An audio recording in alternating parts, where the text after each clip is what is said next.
Assalamualaikum warahmatullahi wabarakatuh. Alhamdulillah wassalatu wassalamu ala sayyidina Muhammad wa ala alihi washabihi ajmain. Rabbi shrah li sadri wa yassir amri wa hlul 'uqdatam min lisani yafqahu qawli. Subhanaka la ilma lana illa ma 'allamtana innaka antal alimul hakim.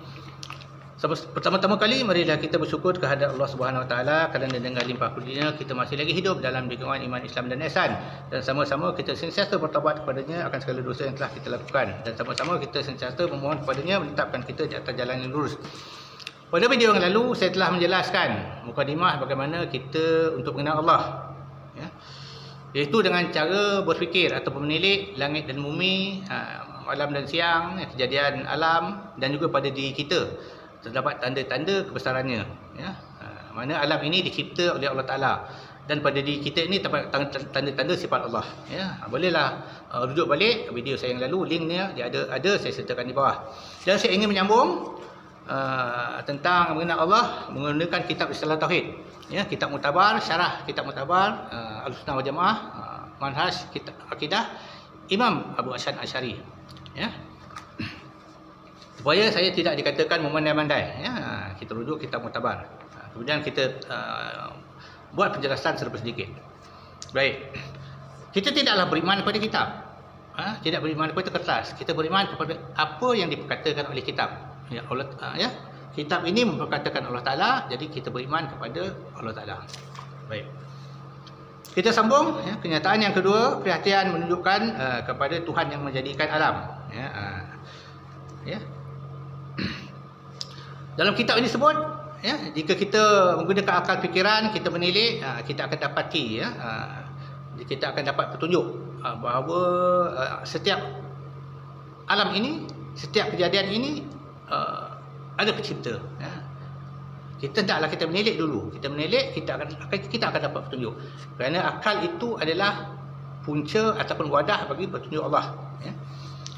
Baik, kita lihat kejadian-kejadian yang ada di alam ini, ya, seperti bulan, bintang, matahari, ya, dan juga perkara-perkara yang kita buat seperti rumah, kerusi, meja, ya, apa saja yang kita buat, ya, ya. Jelas, ya, semuanya ada pencipta. Rumah ada pembuat, iaitu kita, ya. Meja, kerusi ada pembuat, iaitu kita. Bulan, bintang, matahari, mustahil tidak ada pencipta, mesti ada pencipta, ya. Mesti ada yang mengatur, ya. Kemudian kalau kita lihat lagi penciptaan alam ini, ya, contoh-contoh barang yang kita buat, ya, contohnya satu tukang rumah, ya, satu tukang rumah dia mula belajar buat rumah, ya. Rumah yang pertama dia buat, ya, rumah yang pertama dia buat bentuknya tidak sempurna. Kemudian rumah kedua yang dibuat, ya, dia akan memerhatikan mana kekurangan daripada rumah yang pertama, dia akan memperbaiki. Demikian juga rumah yang ketiga, ya. Maka setiap rumah yang dia perbuat ada perubahan, ya. Ini menunjukkan sesuatu yang kita buat, sesuatu yang baru, dia tetap akan berubah, ya. Dan kita sendiri yang merubahnya. Dan kita yang baru ini menunjukkan kelemahan. Mula-mula kita buat kontrak itu buat rumah, dia tidak ada pengalaman. Dia tidak ada pengalaman menunjukkan dia kurang. Kemudian daripada rumah yang pertama dia buat, dia memperbaiki. Dengan pengalaman itu dia perbaiki untuk rumah yang kedua. Tengok, ya. Daripada dia tidak ada pengalaman, kurang pengalaman, tidak berapa tahu, dia akan menjadi lebih tahu menggunakan pengalaman yang dia ada, ya.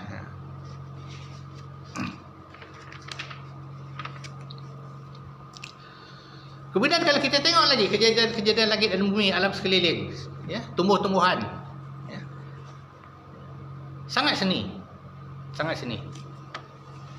Allah Ta'ala penciptanya sangat indah, sangat seni, sehingga kadang-kadang kita tak boleh fikir. Kita tidak boleh fikir keseniannya. Contoh tubuh kita, terdapat organ-organ, banyak organ, jantung, limpa, hati, pankreas dan sebagainya. Dan setiap kejadian ini ada fungsi dia. Jantung ada fungsi yang mengepam darah, hati menapis toksik dan racun, ya. Ada fungsi yang tersendiri. Kita tidak boleh fikir Kenapa hati ini dijadikan oleh Allah Ta'ala sebagai penapis toksik? Kenapa jantung? Kenapa tidak jantung? Kita tak boleh fikir. Sehinggalah kesenian tubuh kita ini dijadikan satu kajian hingga terbitlah satu ilmu yang kita kenal sebagai ilmu biologi. Tidak henti-henti manusia memikirkan, mengkaji tubuh kita ini. Tidak henti-henti. Tidak ada kesudahan. Demikian juga alam sekeliling. Ya. Pada bunga-bunga, pada tumbuh-tumbuhan, semua ada kesenian.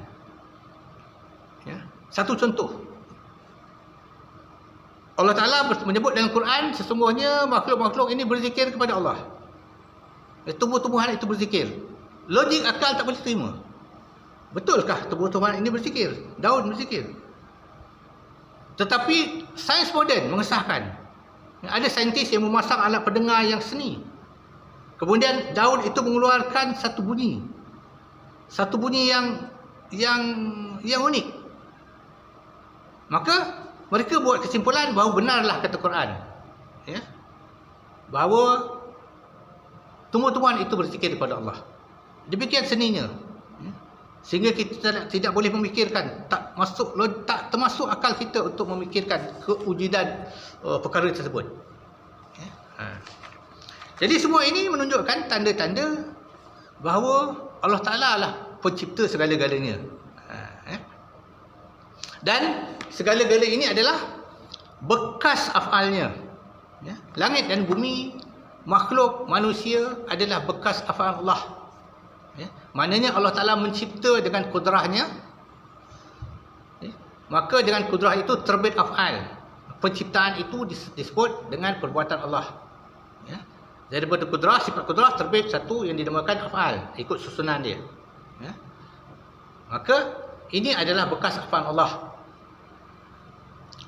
Maka kita nak mengenal Allah mesti melalui bekas penciptaannya.